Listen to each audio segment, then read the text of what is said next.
Hello दोस्तों, welcome back to my channel. तो आज हम बात करेंगे स्कूल्स ऑफ हिंदू लॉ के बारे में। कल हमने सोर्सेज पढ़ लिया था, मॉडर्न सोर्सेज और एंशिएंट सोर्सेज दोनों कंप्लीट हो गया था। तो आज का हमारा टॉपिक है स्कूल्स ऑफ हिंदू लॉ।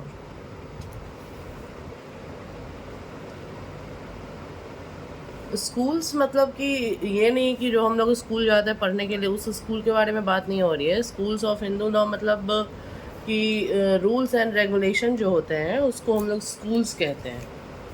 जो भी रूल्स एंड रेगुलेशन बनाए जाते हैं सोसाइटी को मेंटेन करने के लिए पहले के टाइम में, अब जैसे कानून आ गया या फिर एक्ट आ गया, पहले तो ये सब लॉ एंड ऑर्डर नहीं थे पहले के टाइम में। तो वो लोग जो भी हिंदू थे वो लोग स्कूल्स के माध्यम से वो जो भी कार्य करते थे या जो रूल एंड रेगुलेशन फॉलो करते थे।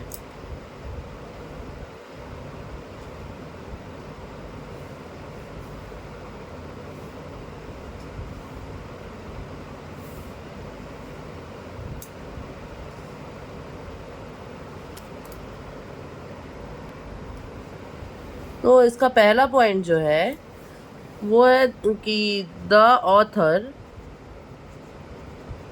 The author Mister कॉलेब्रुक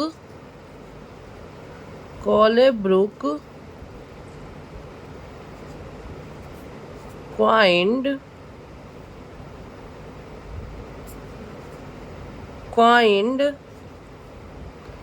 the term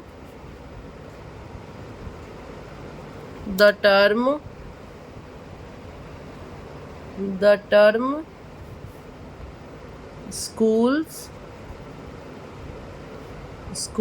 of law to refer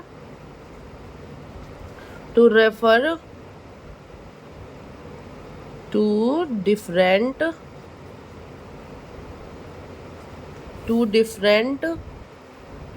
legal opinions prevalent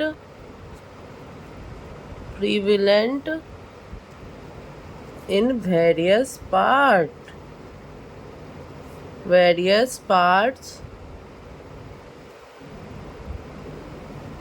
of India.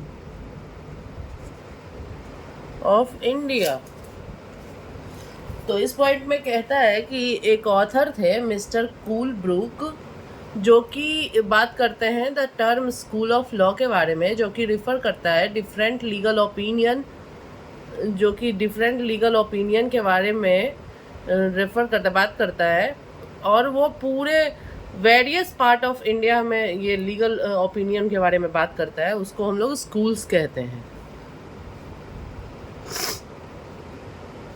और इसमें स्कूल्स का मीनिंग क्या होगा? स्कूल मीन्स, मैंने कहा था ना कि स्कूल मतलब ये नहीं होता जो हम लोग स्कूल जाते हैं। School means rules and principles of Hindu law which are divided into opinions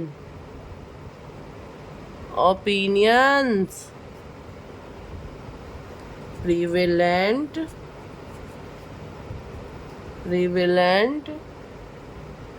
in various parts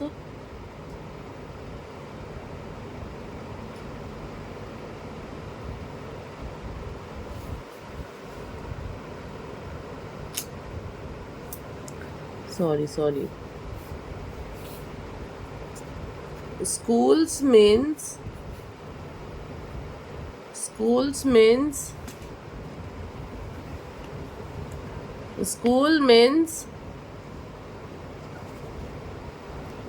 rules and principles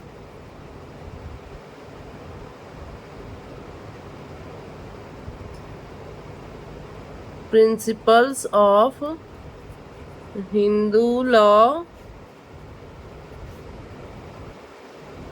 which are divided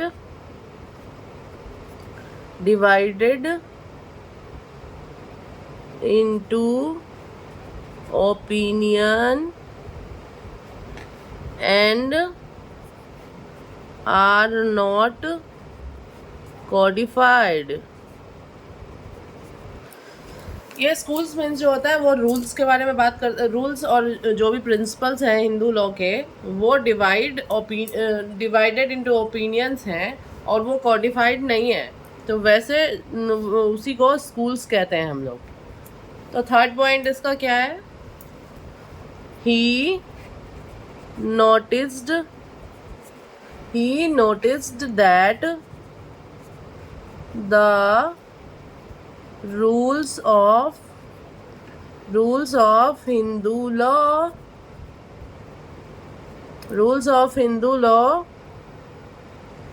which are divided into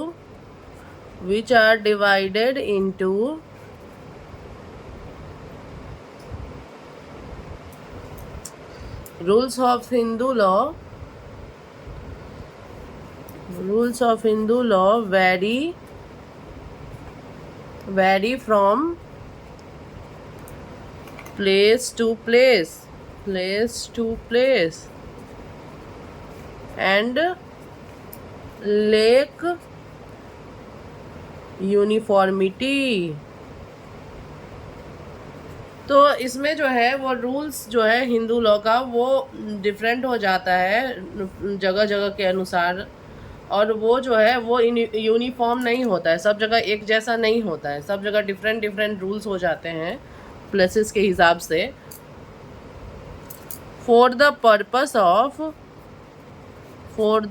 purpose of identifying this variance, the thesis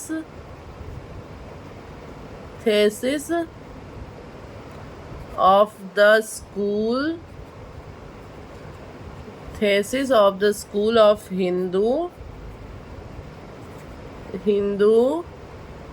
law has been propounded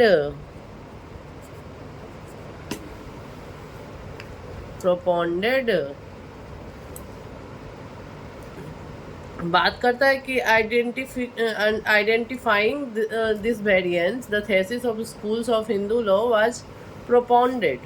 इसका वो जो है purpose के हिसाब से इसका identifying the variance जो है वो प्रोपोंडेड हो जाता है। तो इसके बारे में हम लोग आगे भी बात करते हैं। तो नेक्स्ट जो हमारा इसमें पॉइंट आएगा वो आएगा emerge of school of Hindu law. इसका जो पहला पॉइंट है वो है emerge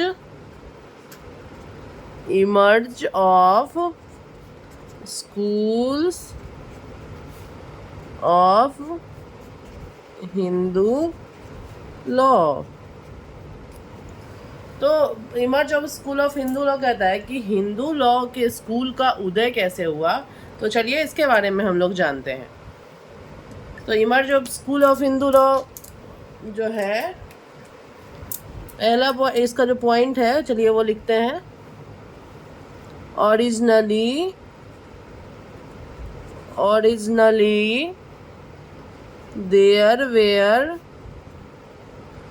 there were no schools of Hindu law, no schools of Hindu law, no schools of Hindu law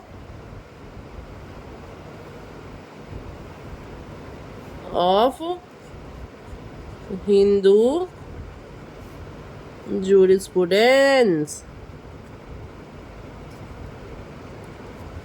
originally जो है कोई भी हिंदू लॉ मतलब कोई भी स्कूल ऑफ हिंदू लॉ जो है वह हिंदू जुरिस्प्रूडेंस के अंदर नहीं है। Due to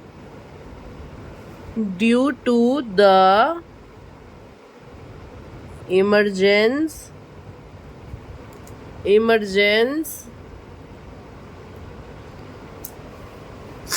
of various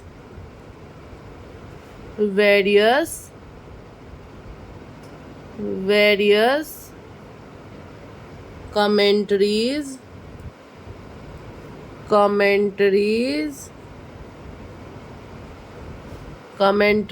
on Shruti and Smriti, different schools of thought arose। कहता है कि ओरिजिनली जो है कोई भी हिंदू लॉ का जुरिस्प्रूडेंस जो है कोई भी स्कूल के बारे में बात नहीं करता है, कोई इसके अंदर कोई भी हिंदू जुरिस्प्रूडेंस नहीं आता है, बट इसका उदय जो है वो बहुत सारे कमेंट्रीज जो कि श्रुति और स्मृति में दिया गया है उसके डिफरेंट स्कूल्स ऑफ थॉट जो है वो एराइज करता है। तो इसके बाद दूसरा पॉइंट जो है इसके अंदर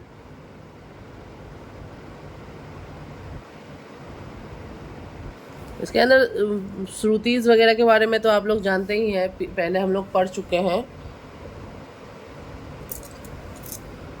the commentary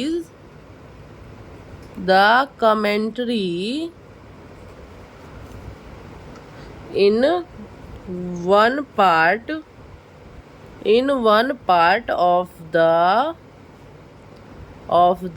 country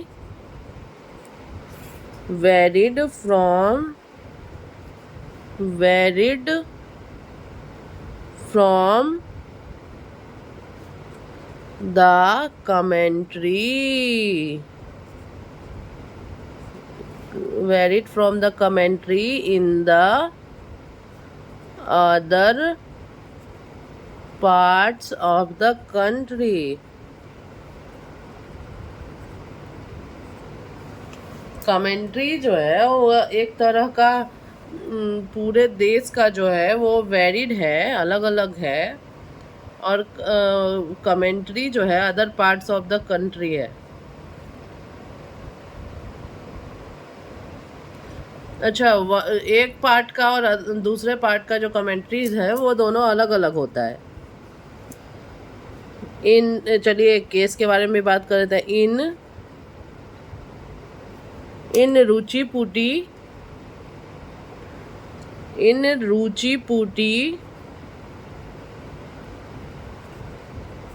रुचिपुटी versus Rajendra का केस है एक, जो कि 1839 का है।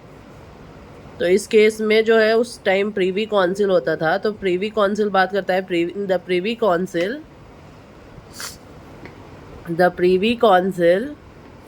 observed that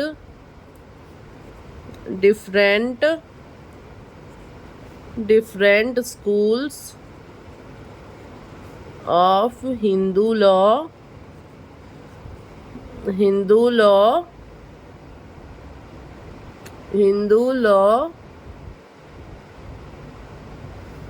have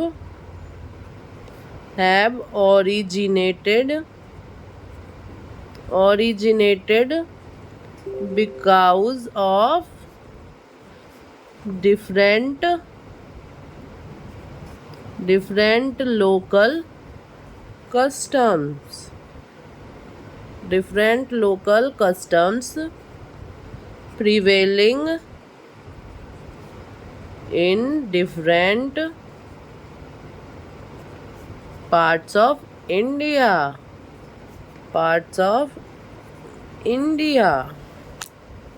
इस केस में जो है वो प्रीवी काउंसिल जो उस टाइम का कोर्ट होता था वो ऑब्ज़र्व करता है कि जो अलग अलग स्कूल है हिंदू लॉ का वो जो है इसलिए बनाया गया है क्योंकि अलग अलग अलग जो स्थानीय कस्टम्स है, जो भी प्रथा है, वो जो है हर एक पार्ट में अलग अलग है। इसके अनुसार ही अलग अलग स्कूल्स बनाए गए हैं। ये जो है ये हमारा कंप्लीट होता है emerge of school of Hindu law. इसके बाद दूसरा पॉइंट जो हमारा है वो है existence of schools of Hindu law.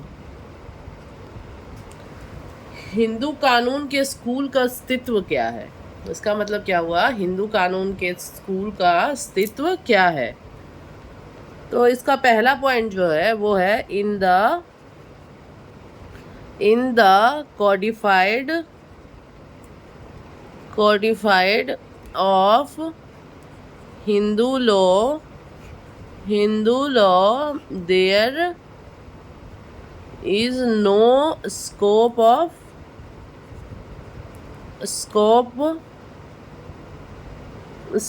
for existence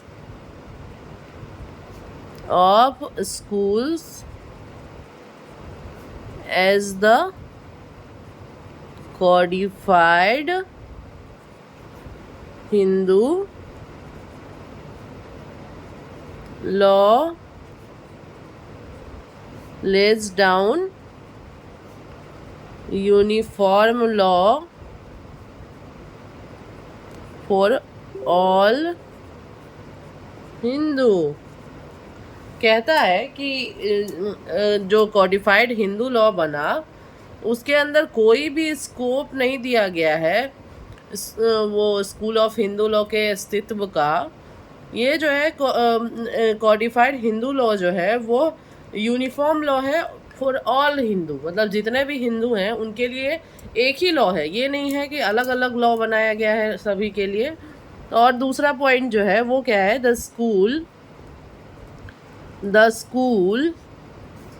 of Hindu law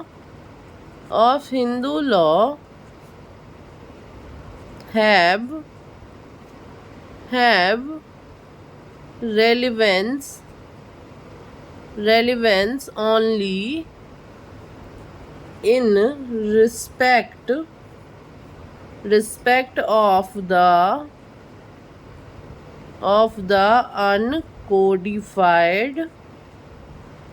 uncodified areas of Hindu law. School of Hindu law जो है वो कहता है कि वो जो है वो हर एक एरिया के लिए अलग अलग है और वो अनकोडिफाइड है, ये कोडिफाइड नहीं है, जिसके वजह से कि वो सारे एरिया पे लागू नहीं होता है। वो एक पार्टिकुलर एरिया का पार्टिकुलर स्कूल्स रहता है, वो हर एक एरिया के लिए वो नहीं है कि हाँ ये पूरे कोडिफाइड है जो कि यूनिफॉर्म पूरे एरिया पे लागू किया जाएगा। तो चलिए दूसरा टॉपिक हम लोग, ये टॉपिक यहीं ख़त्म होता है। एग्जिस्टेंस आप लोगों को समझ में आ गया होगा कि मतलब दोनों का मेनली यही कहना है कि हिंदू लॉ के अंदर, एक तो पहला कहना है कि हिंदू लॉ के अंदर उसका जो स्कोप है उसको ख़त्म कर दिया जाता है क्योंकि वो अलग अलग एरिया के हिसाब से अलग अलग है, वो पूरे देश के लिए एक नहीं है। स्कूल्स हर एक एरिया के हिसाब से अलग अलग हो जाता है, इसलिए उसका अस्तित्व ही ख़त्म कर दिया जाता है। और दूसरा जो है वो कहता है कि वो अनकोडिफाइड होने के कारण वो अलग अलग एरिया में नहीं लागू किया जा सकता है, जिसके कारण कि ये इसका अस्तित्व ही नहीं है कुछ। फिर हम बात करते हैं कि स्कूल्स ऑफ हिंदू लॉ के बारे में। ये जो है मेन टॉपिक आ गया है। ये सब जो है ये आपके जुडिशरी के पेपर में भी पूछता है। ये तीसरा पॉइंट आ गया, स्कूल्स ऑफ हिंदू लॉ। अब ये जो है ये मेन पॉइंट आ गया है। तो इसमें क्या है कि बात करता है कि स्कूल्स ऑफ हिंदू लॉ जो है वो दो तरह का होता है, एक मिताक्षरा स्कूल, एक दाया भाग। और मिताक्षरा स्कूल अलग होता है, दाया भाग अलग होता है, दोनों के बारे में भी आगे पढ़ेंगे हम लोग। तो इसका जो है there are two main schools of Hindu law. तो कौन कौन है भाई? तो पहला जो इसके अंदर आ जाता है, फर्स्ट वन इज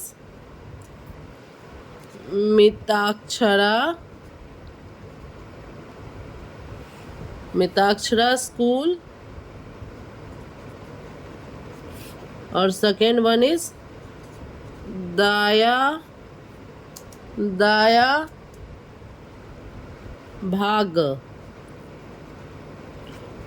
भाग स्कूल।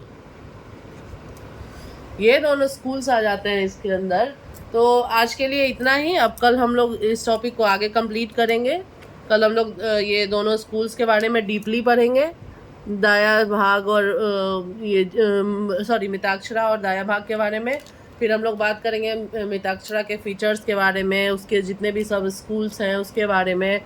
फिर हम लोग दाया भाग के भी फीचर्स के बारे में बात करेंगे। उसके अंदर कोई भी सब स्कूल्स नहीं होते हैं दाया भाग के अंदर, तो उसके बारे में भी हम लोग बात करेंगे।